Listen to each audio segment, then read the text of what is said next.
opening clips are what the road looks like, part of it anyway, coming into the 2019 Van Build Fest that is put on by my friend Jamie.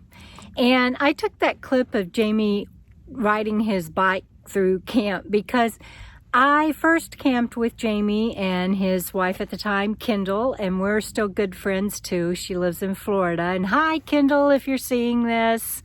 I miss you so much. Anyway, that's just my fondest memories of Jamie that first Thanksgiving 5 winters ago when he would ride that motorcycle, that same one, up and down and coordinating the Thanksgiving dinner. And it was the pre-RTR crowd, which at that time the RTR wasn't even but like 50 people or so, and there were only like a dozen of us, and then I think two or three dozen showed up for the actual Thanksgiving dinner.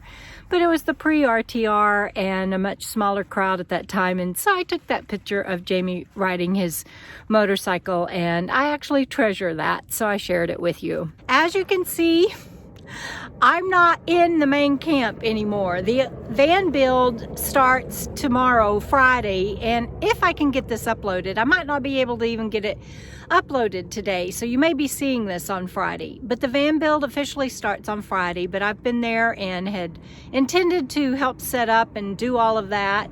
And you can hear traffic going by because camping is right on the road. On the other side of my van is the road, and on this side of the van is a wash. And anyway, I didn't make it. I couldn't last even 2 days before the van build starts, and I'm really sad, you guys. And I'm wearing my sunglasses, and that's probably a cheat, and I'll take them off in a little bit. But I've been crying, and I'll tell you about that in a minute. But so I pulled out, and I went and I ran errands in town yesterday, and when I came back, I camped here instead of in the main camp with my friends Randy and Kimber and the Dan Van and others, Jamie and Amy and Tyle, and we were all there together, and I was really looking forward to that. But 2 nosebleeds later and then a meltdown today, I clearly cannot handle it, and I'll share more with you about that.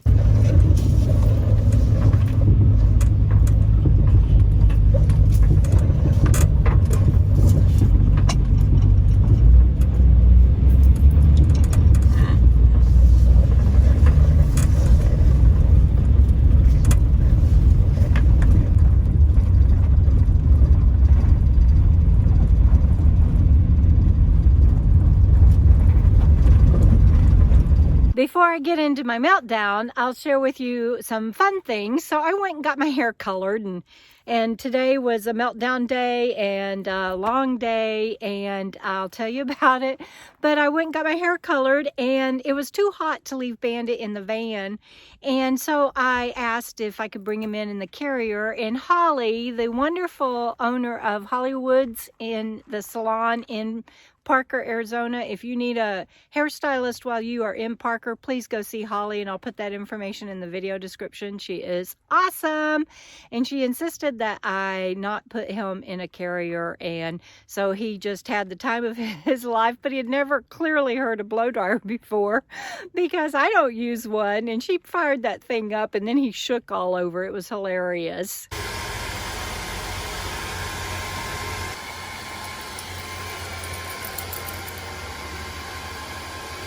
Last night, the road here is long, as you saw in the opening clip, and I took Bandit for a walk, and I had my headlamp on and everything, and it's shining, and we're safe, and I'm on the side of the road. But we come up on this big, huge Class A RV bus that had gotten stuck. And I don't mean like the wheel in the ground stuck like in sand or mud. I mean, they tried to go across the ditch to get into the parking where everybody is. And it was too much of a V, and their long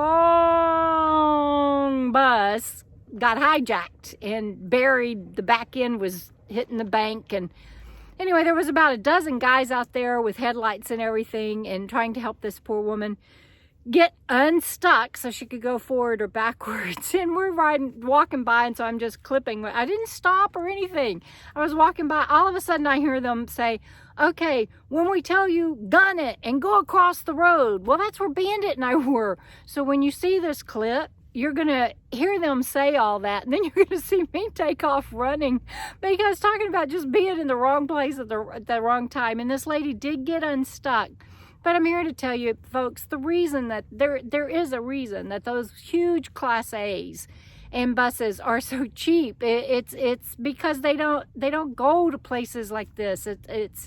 And I personally think that you ought to be required to have a special license to drive them. I mean, if you drive a commercial bus for Greyhound, you have to have a license. But anybody can go get a huge bus RV and drive it off a lot. And I'm not saying that about this person. I don't know who she was. I'm just saying that that's a classic example, being a newbie in the desert, maiden voyage, at dark, getting stuck in a ditch. There ought to be some training somewhere along the way. Just the smallest vehicle you can go with, I cannot recommend that enough.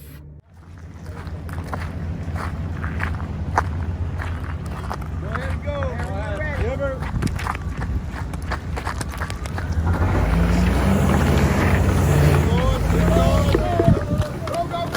Okay, so I'm going to share with you some clips from today and tell you about my meltdown. And I think I'm over the crying right now, so I took my glasses off so you can see my eyes. Maybe not. We'll see if I can get through this.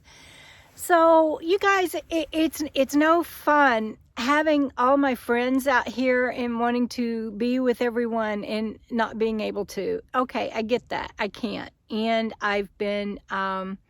from getting Bandit to going to Tiki's and seeing Gina buy her rig, and then my transmission going out and my phone going out, my GPS spot going out, and anyway, and then being with my friend Sandy was wonderful, and she had to leave. There's just been a lot going on, and I get that. And I came here probably not as rested as I would have liked to have been. I had planned on being out in the wild for a couple of weeks before coming to the van build, and my transmission had other plans.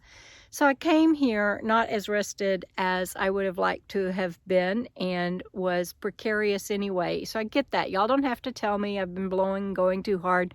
If, you know, what was I going to do? Not have a transmission, or, you know, not get Bandit? All of that was good stuff. It was just timing, I think, was really, really bad. And I am really blessed to go way back with Jamie, and he has been looking out for me while I'm here, and he hooked me up with the solar people today and Thursday, and the van build doesn't even start until tomorrow. And this guy named Mars, and thank you, Mars, spent all day with me running testing on my batteries and doing a charge on my batteries, and I don't know all the technical terms. In fact, I took 4 pages of notes, and I'll share them with my patrons.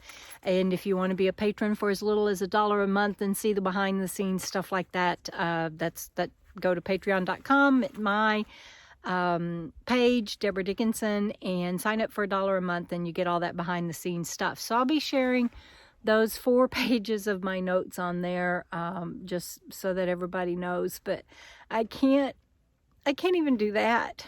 My friend, the Dan Van, came over at the end of the day and helped this guy push my batteries back into place underneath my bed, and some wood got broken, and it's no big deal. But I was so disoriented, and I didn't get to eat today because my batteries were getting charged, so I couldn't run fans or anything, and I can't cook inside the van when it's hot, and I couldn't take anything outside, and I was at that guy's place, and everything was crowded, and it was hot.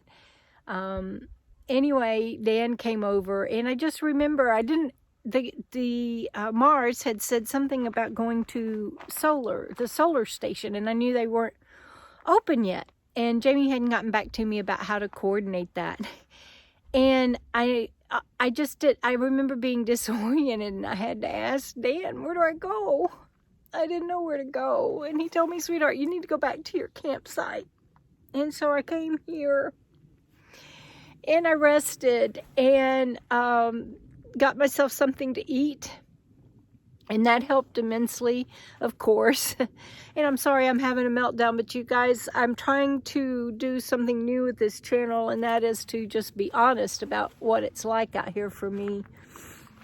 And show raw emotions and everything as they come up. And I'm watching all the crowds, and you know, there's people that come in and they're with their friends and they're doing a caravan and they're all going to camp together. And I'll admit it, I am having a full-blown pity party. I don't get to do those things anymore. I couldn't even feed myself today. I texted a couple of people I knew here, said I need to eat. I mean, I don't know what I thought they were going to do. I'm not their responsibility. I'm sure Mars felt like he babysat me enough. And he said something about, you know, we're here to teach people how to fish, not feed them. And he didn't know I was so hungry. and he and I had a long talk about that. I wasn't expecting him to spoon feed me or to hand feed me on my solar. I just didn't understand and was having to take notes. And anyway, long story short, and it's probably too late for that, I'm not staying. I'll leave in the morning and go back out to the wild. The Dan Van is such a good guy, and he was going to help me order all the stuff that the solar people say I need. But he's going to be working the admissions tent. He's the coordinator of it. And there's going to be so many people, I don't even think I can volunteer safely for my health in the sewing tent like I had hoped to. And I'm just having a big old pity party that I don't get to be a part of, and I don't get to give back. That's what's so aggravating. I don't get to stick around, and I got to see, and stick around, you guys stick around for the end of the video.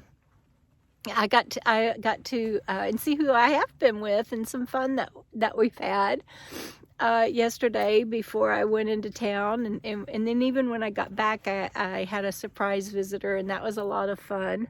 And then while I was in town, I ran into Asha and got to give her a hug, and a longtime viewer, and dang it, I can't remember her name, but I'm going to put it as a title right here because it was just so wonderful to get to meet her, and she gave me a hug, and I'm going to miss out on getting to see a lot of people. And I guess I'm looking at the camera, looking at myself.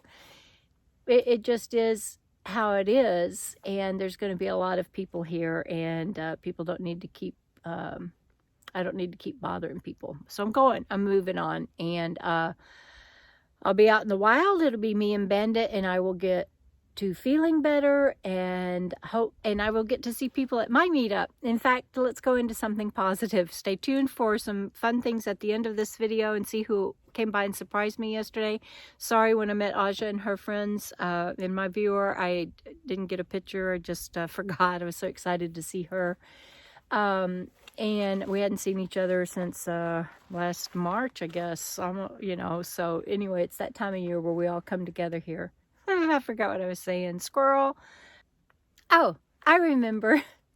So I don't get to do other people's meetups, obviously. I don't get to do crowds. I can't do it. And but I get to have my meetup. And you guys stay tuned for a video on that tomorrow with the updates. And if you're going to be in the area at all, I encourage all of my other YouTuber friends that are going to be in the area to please come by and see me there, since I couldn't hang here.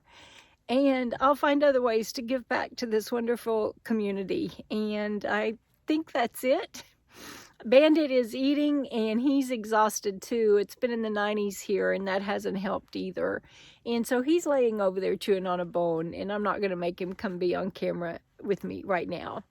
So it's Bandit and I signing off, and I'll come to you tomorrow with a video about my meetup, and I'll see you down the road, everybody. Stay tuned for a couple of fun clips. Bye.